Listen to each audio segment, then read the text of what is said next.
I originally was not going to watch this show because I thought it didn't look interesting, but then as I started watching like maybe the first few episodes of it, I just thought, okay, this is pretty interesting. Because I've seen like other, anime shows that would try to do their own version of like the Sentai Rangers, whether it's done comedically or whether it's done in a sort of like inverted version, like it would be sort of like unexpected or transgressive way. I'm all for it.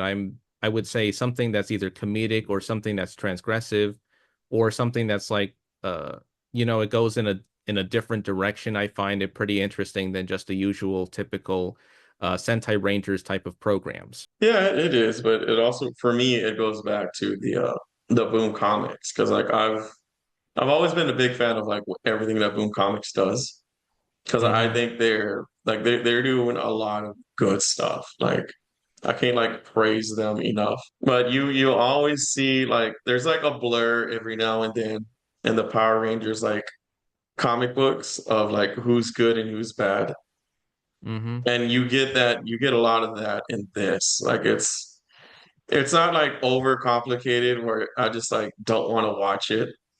Hmm. Like, because there's been a few animes where I just watch and I'm like, well, what the hell's going on? Like, like what the hell just happened? Like, who's it? And then it's backstory, backstory, backstory. Next episode, backstory, backstory, backstory. Then next Hmm. episode, more backstory. And I'm like, I don't want to watch this shit no more. It's like, but we don't get that. We don't get that in this. It's like you get what happens, and then you get straight to the main story. Like it's consistently to me stays on track. Yeah, absolutely. I don't know if it's on your end, but it's on my end saying that we're at least like 9 minutes before this wraps up or something. I don't know. Maybe it's just my Yeah, end. yeah. No, it's my end because I'm doing the free one. Okay. Yeah, no worries.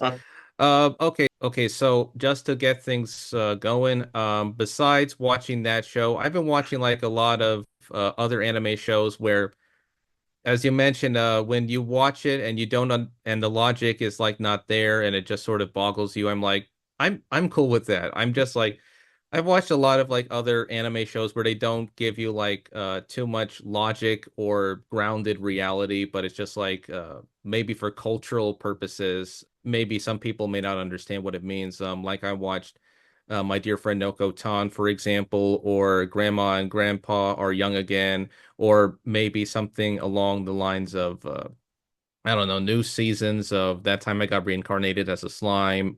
Any of those shows I watch, I'm into those types of shows, either if it's absurdist or either because it's a continuation of what I watched. But yeah, I just find it pretty interesting. I mean, like I am a big fan of X. So, like, don't get me wrong. Like, I could take in the stuff that is like given to me. It's just I get drawn away when there's just like too much of it. Hmm. Like, if I wanted to watch the Dragon Keepers and the monsters play their story out, I want to know Hmm. about the boss monsters. I want to know Mm. like why are the monsters infiltrating the Dragon Keepers? I want to know all these things. Like, and I want Yeah. to go ahead.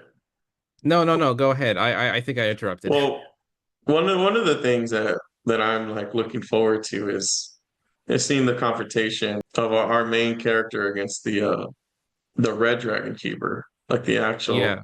But I'm pretty sure that's very far away Hmm. from like what it takes.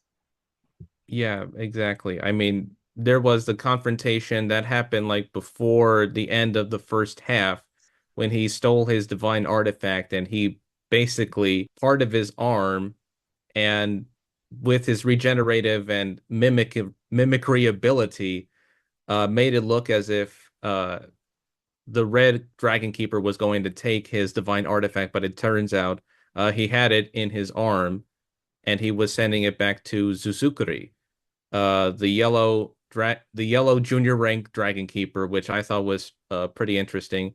And then you start to understand his sort of psychopathy before it ends.